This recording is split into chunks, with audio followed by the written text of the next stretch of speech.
que se ha dado a conocer últimamente, el Ministerio ha entregado una nueva propuesta a la ciudadanía sobre la educación.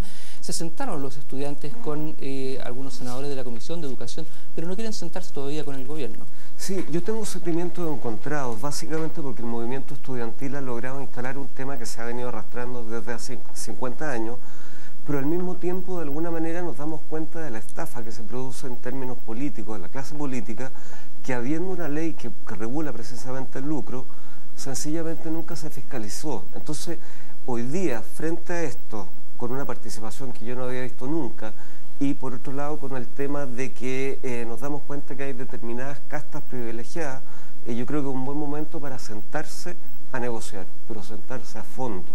O sea, no podemos seguir con los mensajes a través de la prensa, y yo creo que es fundamental que todos los involucrados se sienten en una mesa de negociación. Breve, ¿y esto de que se quiera plebiscitar este tema?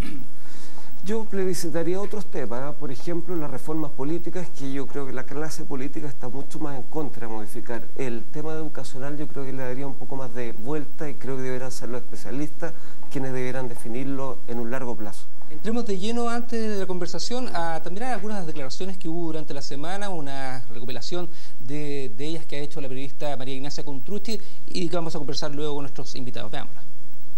El plebiscito es el fracaso de las instituciones. Cuando las instituciones no funcionan, se plantea el tema del plebiscito. Y este déficit de conducción política requiere eso, conducción política, fortalecer y no debilitar las instituciones. No me gustan los plebiscitos porque creo en la democracia. Así de simple. Mire cómo está Latinoamérica con los plebiscitos. Así se destruye la democracia. Creo que es una manera sana de poder resolver una controversia política preguntándole a la gente qué es lo que piensa. De verdad, si queremos arreglar la educación, nos sentemos a una mesa a dialogar. No hay posible solución sin diálogo. Hay 2 o 3 aspectos que son de carácter estructural que hacen una diferencia entre el gobierno y la oposición. Y por cierto, el movimiento social, preguntarle a la ciudadanía siempre es sano. Llamar a todos mis compatriotas a sacar lo mejor de nosotros mismos, a privilegiar la unidad por sobre la división, el diálogo por sobre la intransigencia. Y si en el Congreso no se tienen los votos para eso, no se logran los acuerdos necesarios porque se requieren quórum alto, o el gobierno sigue en el nivel de intransigencia en que está, lo lógico y natural es que defina la ciudadanía. Nosotros estamos discutiendo proyectos importantes, creo que es importante conocer la opinión de ellos. Yo sigo creyendo en el camino del diálogo y sigo creyendo en el camino de la transigencia. Si se va a estructurar este diálogo que se establezca sea el que defina esa agenda, y en función de esa agenda el gobierno envíe los proyectos de ley. El Congreso no tiene dueño, y hoy día hemos visto, lamentablemente, cómo el presidente del Senado ha llevado el tema al extremo. Y lo ha llevado al extremo porque hoy día aparece como el gran defensor de temas que cuando ellos gobernaban no los defendieron.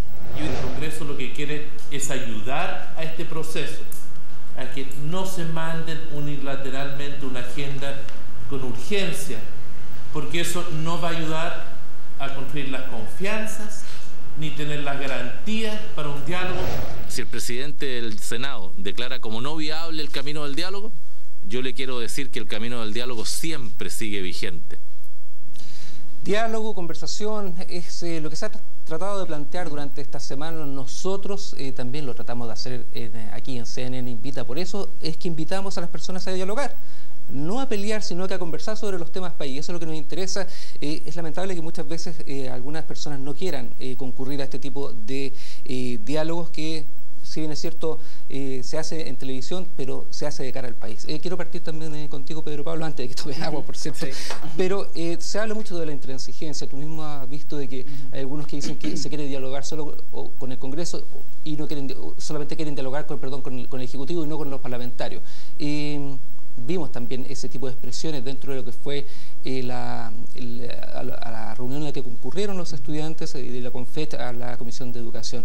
¿Por qué no entablar este diálogo también que se le está proponiendo por parte del Congreso?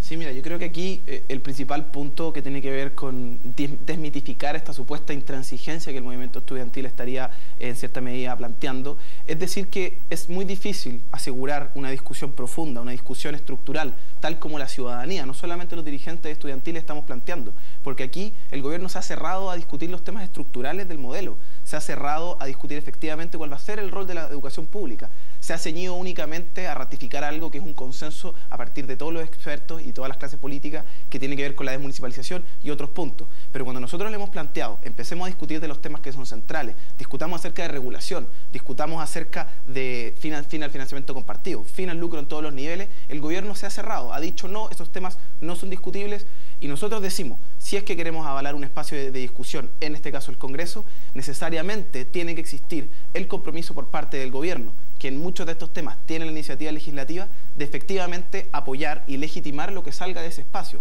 Ese compromiso por parte del gobierno en este momento no existe y por lo mismo el diálogo se encuentra lamentablemente congelado. Sin embargo, nosotros como dirigentes estudiantiles estamos muy abiertos a que eventualmente, si el gobierno pone la garantía sobre la mesa de que se van a discutir estos temas, nosotros tenemos la plena confianza de que con el apoyo ciudadano y con los argumentos técnicos sobre la mesa y no solamente los ideológicos, vamos a ser capaces de vencer y vamos a ser capaces de reformar esta educación y revolucionarla como a nuestro juicio es necesario. Bueno, tengo aquí parte de las propuestas que hizo el ministro Bulnes y habla de la desmunicipalización y habla también de que hay que evitar cualquier forma de abuso, cualquier forma ingeniosa que impida hacer cumplir la ley, que es la ley en contra del lucro finalmente. Entonces sí, claro, son temas que ustedes lo han planteado y lo planteó el ministro Bulnes. Yo me refería a la desmunicipalización, de que al final es lo único que está cediendo el gobierno en términos de educación escolar, cuando hay otros temas que son muy centrales, como el efectivo fortalecimiento de la educación pública. No existe una discusión básica de cómo el Estado se va a hacer cargo de sus instituciones en el ámbito escolar. Y con respecto al tema del lucro, que a mí me parece central, es que el gobierno únicamente, el compromiso, o lo que este movimiento estudiantil podríamos decir ha ganado, es el compromiso de cumplir una ley. Y lo que nosotros decimos es que en este momento la ciudadanía, el 80% de la ciudadanía, según la última encuesta CEP, está en contra del lucro en todos los niveles educacionales. Entonces, ¿por qué no nos sentamos a discutir este elemento que es una de las bases de nuestro sistema, que a nuestro juicio, y los datos técnicos lo avalan, es perjudicial para el sistema en todos los niveles y no únicamente el universitario? ¿Por qué no nos sentamos a discutirlo y en cierta medida transformar este sistema que a nuestro juicio es inequitativo y bastante de mala calidad? Luis Felipe San Martín estuvo en algún momento en tu plano. Pedro Pablo fue dirigente y fue presidente de la FECH, pero hoy día está trabajando en el Ministerio de Educación asesorando precisamente al Mineduc, y en ese sentido me imagino que tiene una cercanía con el ministro Bulnes, me imagino que han podido plantear este tema de los 4 ejes fundamentales que se dieron a conocer en Cerro Castillo. Hay una voluntad también por parte del gobierno de escuchar, porque yo escuché al ministro Stradwick que dijo: nos podemos sentar con los estudiantes donde quieran, cuando quieran y a la hora que quieran. Es unas palabras que dijo el ministro secretario general de gobierno. ¿Ha sido recogido también por parte del Mineduc ese llamado por parte del ministro vocero de gobierno, no?